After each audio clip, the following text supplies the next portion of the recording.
ಇನ್ನು ರೇವಣ್ಣ ಹಾಗೂ ಪ್ರಜ್ವಲ್ ರೇವಣ್ಣ ವಿರುದ್ಧ ಸಾಲು ಸಾಲು ಆರೋಪಗಳು ಇದೀಗ ರಾಜ್ಯದಾದ್ಯಂತ ಕೇಳಿಬರ್ತಾ ಇದೆ. ಗಂಡ ಮಗನ ಕೇಸ್ನಿಂದಾಗಿ ಭವಾನಿ ರೇವಣ್ಣರಿಗೂ ಕೂಡ ಕಾನೂನು ಕಂಟಕ ಕಾದಿದೆ ಅನ್ನುವಂತಹ ಮಾಹಿತಿ ಲಭ್ಯವಾಗ್ತಿದೆ. ಕೇವಲ ಇಲ್ಲಿ ರೇವಣ್ಣ ಹಾಗೂ ಪ್ರಜ್ವಲ್ ರೇವಣ್ಣ ಇಬ್ಬರಿಗೂ ಮಾತ್ರವಲ್ಲ, ಭವಾನಿ ರೇವಣ್ಣ ಅವರಿಗೂ ಕೂಡ ಕಾನೂನು ಕಂಟಕ ಕಾದಿದೆ ಅಂತ ಹೇಳಲಾಗ್ತಾ ಇದೆ. ಈ ಎರಡೂ ಕೇಸ್ನಲ್ಲೂ ಕೂಡ ಭವಾನಿ ರೇವಣ್ಣ ಹೆಸರು ಸಂತ್ರಸ್ತೆಯರು ಉಲ್ಲೇಖ ಮಾಡಿದ್ದಾರೆ. ಯಾರು ಸಂತ್ರಸ್ತೆಯರಿದ್ರು ಅವರನ್ನ ವಿಚಾರಣೆ ಮಾಡುವಂತಹ ಸಂದರ್ಭದಲ್ಲಿ ಭವಾನಿ ರೇವಣ್ಣ ಅವರ ಹೆಸರನ್ನ ಪ್ರಮುಖವಾಗಿ ಅವರು ಉಲ್ಲೇಖ ಮಾಡಿದ್ದಾರೆ. ಹೀಗಾಗಿ ಅವರಿಗೂ ಕೂಡ ಕಾನೂನಿನ ಸಂಕಷ್ಟ ಎದುರಾಗುವಂತಹ ಸಾಧ್ಯತೆ ಇದೆ. ಒಂದು ಲೈಂಗಿಕ ಕಿರುಕುಳ ಆರೋಪ, ಮತ್ತೊಂದು ಕಿಡ್ನಾಪ್ ಪ್ರಕರಣ. ಎರಡು ರೀತಿಯಾದಂತಹ ಪ್ರಕರಣ ದಾಖಲಾಗಿದೆ. ಒಂದು ಲೈಂಗಿಕ ಕಿರುಕುಳ ನೀಡಿರುವಂತಹ ಆರೋಪ, ಅದೇ ರೀತಿಯಾಗಿ ಒಂದು ಕಿಡ್ನಾಪ್ ಮಾಡಿರುವಂತಹ ಪ್ರಕರಣ. ಈ ಎರಡೂ ಕೇಸ್ಗಳಲ್ಲೂ ಕೂಡ ಭವಾನಿ ರೇವಣ್ಣ ಅವರ ಹೆಸರು ಉಲ್ಲೇಖವಾಗಿದೆ. ಹೀಗಾಗಿ ಅಪ್ಪ ಮಗನಿಂದ ಇದೀಗ ಭವಾನಿ ರೇವಣ್ಣಗೂ ಕೂಡ ಕಾನೂನಿನ ಕಂಟಕ ಎದುರಾಗುವಂತಹ ಸಾಧ್ಯತೆ ಇದೆ. ಇನ್ನು ಪ್ರಕರಣಕ್ಕೆ ಸಂಬಂಧವಾಗಿ ತೀವ್ರವಾಗಿ SIT ಅಧಿಕಾರಿಗಳು ಇದೀಗ ತನಿಖೆಯನ್ನು ಮುಂದುವರಿಸ್ತಾ ಇದ್ದಾರೆ. ತನಿಖೆ ಇದೀಗ ತೀವ್ರತರವಾಗಿ ನಡೀತಾ ಇದೆ.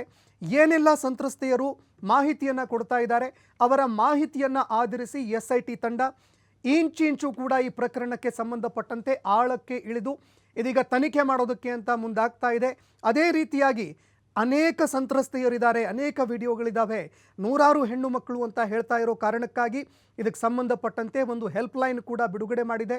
ಇನ್ನು ಯಾವಾಗ ಸಂತ್ರಸ್ತೆಯರನ್ನು ವಿಚಾರಣೆ ಮಾಡುವಂತಹ ಕೆಲಸಕ್ಕೆ SIT ಅಧಿಕಾರಿಗಳು ಮುಂದಾದರು, ಆ ಸಂದರ್ಭದಲ್ಲಿ SIT ಅಧಿಕಾರಿಗಳ ಮುಂದೆ ಭವಾನಿ ರೇವಣ್ಣ ಅವರ ಹೆಸರನ್ನು ಸಂತ್ರಸ್ತೆಯರು ಉಲ್ಲೇಖ ಮಾಡಿದ್ದಾರೆ. ಇದೇ ಕಾರಣಕ್ಕಾಗಿ ಭವಾನಿ ರೇವಣ್ಣ ಅವರಿಗೂ ಕೂಡ ಕಾನೂನಿನ ಕಂಟಕ ಎದುರಾಗುವಂತಹ ಸಾಧ್ಯತೆ ಇದೆ. ಹೀಗಾಗಿ ಪ್ರಕರಣಕ್ಕೆ ಸಂಬಂಧಪಟ್ಟಂತೆ ತನಿಖೆ ನಡೀತಾ ಇದೆ. ಅಲ್ಲಿವರೆಗೆ ಏನೂ ಕೂಡ ಹೇಳೋದಕ್ಕಾಗಲ್ಲ. ಪ್ರಕರಣಕ್ಕೆ ಸಂಬಂಧಪಟ್ಟಂತೆ SIT ಅಧಿಕಾರಿಗಳು ಯಾರನ್ನು ಕೂಡ ಯಾರ್ಯಾರ ಹೆಸರು ಬರುತ್ತೆ, ಯಾರ್ಯಾರ ಮೇಲೆ ಗಂಭೀರವಾದಂತಹ ಆರೋಪ ಬರುತ್ತೆ, ಪ್ರಕರಣಕ್ಕೆ ಸಂಬಂಧಪಟ್ಟಂತೆ ಯಾರ್ಯಾರ ಹೆಸರುಗಳು ಉಲ್ಲೇಖ ಆಗುತ್ತೆ, ಅವರನ್ನು ಕೂಡ ವಶಕ್ಕೆ ಪಡೆದು ಈ ಪ್ರಕರಣಕ್ಕೆ ಸಂಬಂಧಪಟ್ಟಂತೆ ವಿಚಾರಣೆ ನಡೆಸುವಂತಹ ಸಾಧ್ಯತೆ ಇದೆ. ಇನ್ನು ಎರಡು ಪ್ರಕರಣಗಳು ಪ್ರಮುಖವಾಗಿ ದಾಖಲಾಗಿತ್ತು. ಒಂದು ಲೈಂಗಿಕ ದೌರ್ಜನ್ಯ ಪ್ರಕರಣ, ಅದೇ ರೀತಿಯಾಗಿ ಒಂದು ಕಿಡ್ನ್ಯಾಪ್ ಪ್ರಕರಣ.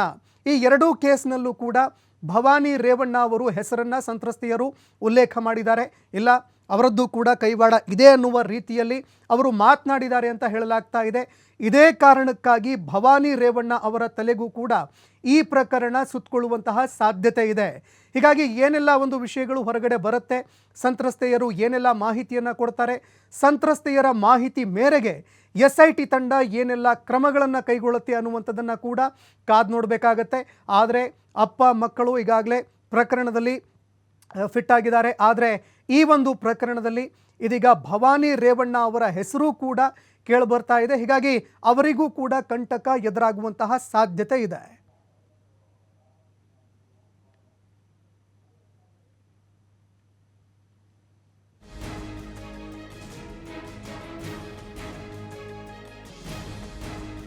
ಪ್ರಕರಣದಲ್ಲಿ ಇನ್ನೂ ಯಾವ್ಯಾವ ಮಹತ್ತರವಾದಂತಹ ಮಾಹಿತಿಗಳು ಹೊರಬರುತ್ತೆ ಅನ್ನುವಂಥದ್ದನ್ನು ಕಾದು ನೋಡಬೇಕಾಗತ್ತೆ.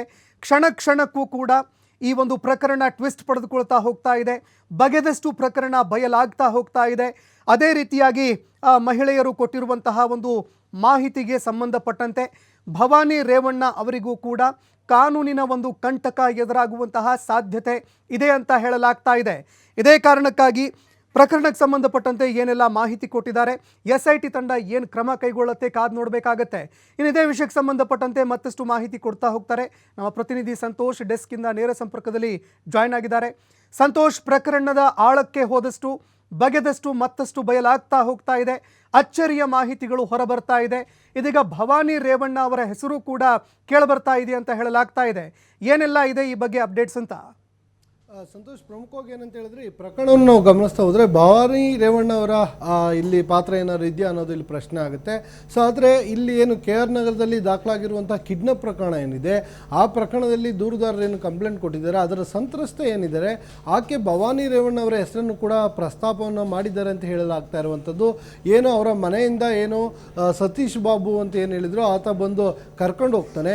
ಆ ಸಂದರ್ಭದಲ್ಲಿ ರೇವಣ್ಣ ಅವರು ಕಳಿಸ್ಕೊಟ್ರು, ಭವಾನಿ ಅವರು ಕಳಿಸ್ಕೊಟ್ರು ಅಂತೇಳಿ ನಿಮ್ಮನ್ನು ಕರ್ಕೊಂಬರ್ಲಿಕ್ಕೆ ಹೇಳಿದ್ದಾರೆ ಅಂತ ಹೇಳಿ ಆಕೆ ಸಂತ್ರಸ್ತೆ ಒಂದು SIT ಅಧಿಕಾರಿಗಳ ಮುಂದೆ ಹೇಳಿಕೆಯನ್ನು ಕೊಟ್ಟಿದ್ದಾರೆ ಅನ್ನೋ ಮಾಹಿತಿ ಲಭ್ಯವಾಗ್ತಾ ಇರುವಂಥದ್ದು.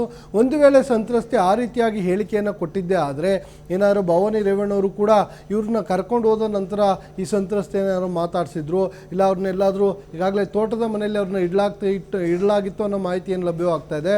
ಸೊ ಅದು ನಿಜವಾಗ್ಲೂ ಇಡಲಾಗಿತ್ತಾ ಇಲ್ವಾ, ಭವಾನಿ ರೇವಣ್ಣವರ ಈಕೆಗೆ ಏನಾದ್ರು ಮಾತನಾಡಿಸಿದ್ರಾ, ಇಲ್ಲ ಅವ್ರಿಗೆ ಕಿರುಕುಳವನ್ನು ಕೊಟ್ರಾ, ಇಲ್ಲ ಈ ಪ್ರಕರಣಕ್ಕೆ ಸಂಬಂಧಪಟ್ಟ ಹಾಗೆ ಅವ್ರನ್ನೇನಾದರೂ ಮನವೊಲಿಸಲಿಕ್ಕೆ ಮುಂದಾದ್ರ. ಸೊ ರೇವಣ್ಣವರು ಕೂಡ ಅವರಿಗೆ ಕಿರುಕುಳವನ್ನು ಕೊಟ್ಟರು ಅನ್ನೋ ಆರೋಪ ಇದೆ ಅಂತೇಳಿ ಹೇಳಲಾಗ್ತಾ ಇರುವಂಥದ್ದು. ಸೊ ಇದಕ್ಕೆ ಸಂಬಂಧಪಟ್ಟ ಹಾಗೆ ಸಂತ್ರಸ್ತೆ ಒಂದು ವೇಳೆ ಭವಾನಿ ರೇವಣ್ಣವರ ವಿರುದ್ಧ ಏನಾದರೂ ಹೇಳಿಕೆಗಳನ್ನು ನೀಡಿದರೆ ಅವರು ಕೂಡ ಸಿಕ್ಕಿದ್ರು, ಅವರು ಕೂಡ ಮಾತನಾಡಿಸಿದ್ರು, ಇಲ್ಲ ಅವತ್ತು ಅವರು ಇದ್ದರು, ಈ ರೀತಿಯಾಗಿ ಹೇಳಿಕೆಗಳು ಬಂದರೆ ಇಲ್ಲಿ ಭವಾನಿ ರೇವಣ್ಣವರು ಕೂಡ ಪಾತ್ರ ಇದೆ ಅಂತ ಹೇಳಲಾಗುತ್ತೆ. ಆ ಸಂದರ್ಭದಲ್ಲಿ SIT ಅಧಿಕಾರಿಗಳು ಅವ್ರಿಗೂ ಕೂಡ ನೋಟಿಸನ್ನು ಕೊಟ್ಟು ವಿಚಾರಣೆಗೆ ಕರೆಯುವಂಥ ಸಾಧ್ಯತೆ ಇರುತ್ತೆ. ಯಾಕೆಂತ ಹೇಳಿದ್ರೆ ಕಿಡ್ನಾಪ್ ಪ್ರಕರಣ ದಾಖಲಾಗಿರುವಂಥದ್ದು 364A.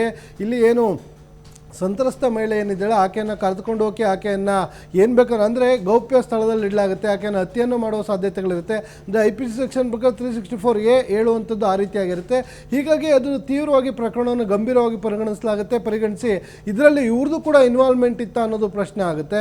ಸೊ ಸಂತ್ರಸ್ತ ಮಹಿಳೆ ಆ ರೀತಿಯಾಗಿ ಹೇಳಿಕೆಯನ್ನು ಕೊಟ್ಟರೆ ಭವಾನಿ ರೇವಣ್ಣವರು ಕೂಡ ಮುಂದಿನ ದಿನಗಳಲ್ಲಿ ಸಂಕಷ್ಟ ಆಗುವ ಸಾಧ್ಯತೆ ಇರುತ್ತೆ.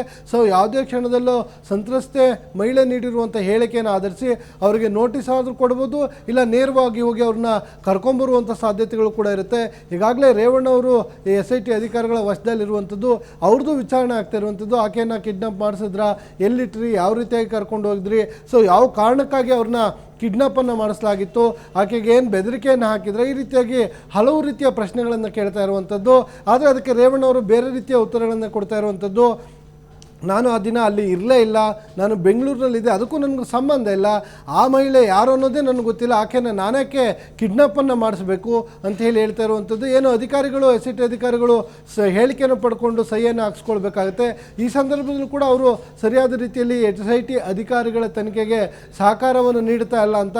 ಅಂದರೆ SIT ಅಧಿಕಾರಿಗಳು ಏನು ಹೇಳ್ತಾರೆ, ಅವರು ಕಲೆ ಹಾಕಿರುವಂತಹ ಮಾಹಿತಿಯನ್ನು ಆಧರಿಸಿ ಮತ್ತು ದಾಖಲಾಗಿರುವಂಥ FIR ಏನಿದೆ ಅದನ್ನು ಆಧಾರವಾಗಿ ಇಟ್ಕೊಂಡು ವಿಚಾರಣೆಯನ್ನು ಮಾಡುವಂಥ ಸಂದರ್ಭದಲ್ಲಿ ಇದ್ಯಾವುದು ಕೂಡ ನನಗೆ ಗೊತ್ತಿಲ್ಲ, ಇದ್ಯಾವುದನ್ನು ಕೂಡ ನಾನು ಮಾಡಿಲ್ಲ, ನಿಮ್ಮ ಹೇಳಿಕೆಗೆ ನಾನು ಸೈನ್ ಹಾಕ್ಲಿಕ್ಕೆ ಆಗೋದಿಲ್ಲ, ನಾನು ಹೇಳುವಂಥ ಹೇಳಿಕೆಯನ್ನು ತೆಗೆದುಕೊಂಡ್ಬನ್ನಿ, ಸಹಿ ಹಾಕೋ ಮೊದಲು ನನ್ನ ವಕೀಲರನ್ನು ಕೂಡ ಭೇಟಿಯನ್ನು ಮಾಡಬೇಕು ಅಂತ ಹೇಳಿ SIT ಅಧಿಕಾರಿಗಳ ವಿರುದ್ಧ ಗರಂ ಆಗಿದ್ದಾರೆ ಅನ್ನೋ ಮಾಹಿತಿ ಲಭ್ಯವಾಗ್ತಾ ಇರುವಂಥದ್ದು. ಒಟ್ಟಾರೆಯಾಗಿ SIT ಅಧಿಕಾರಿಗಳು ಏನೆಲ್ಲ ಸಾಕ್ಷ್ಯಾಧಾರಗಳನ್ನು ಕಲೆ ಹಾಕಿರ್ತಾರೆ, ಅದರ ಜೊತೆಗೆ ಸಂತ್ರಸ್ತೆ ನೀಡಿರುವ ಹೇಳಿಕೆ ಏನಿರುತ್ತೆ, ಇವೆರಡೂ ಕೂಡ ಪ್ರಮುಖವಾಗುತ್ತೆ. ಇವೆರಡರಲ್ಲಿ ಏನಾದರೂ ಸಂತ್ರಸ್ತೆ ರೇವಣ್ಣವ್ರ ಮೇಲೆ ಇರ್ಬೋದು, ಭವಾನಿ ರೇವಣ್ಣವ್ರ ಮೇಲೆ ಆರೋಪವನ್ನು ಮಾಡಿದರೆ ಖಂಡಿತವಾಗಿ ಅವರನ್ನು ಕೂಡ ಕರೆದು ವಿಚಾರಣೆ ಮಾಡುವ ಎಲ್ಲ ಸಾಧ್ಯತೆಗಳು ಇರುವಂಥದ್ದು. ಸಂತೋಷ್, ಧನ್ಯವಾದಗಳು ಸಂತೋಷ್ ಪಟೇಲ್ ನಿಮ್ಮೆಲ್ಲ ಮಾಹಿತಿಗೆ.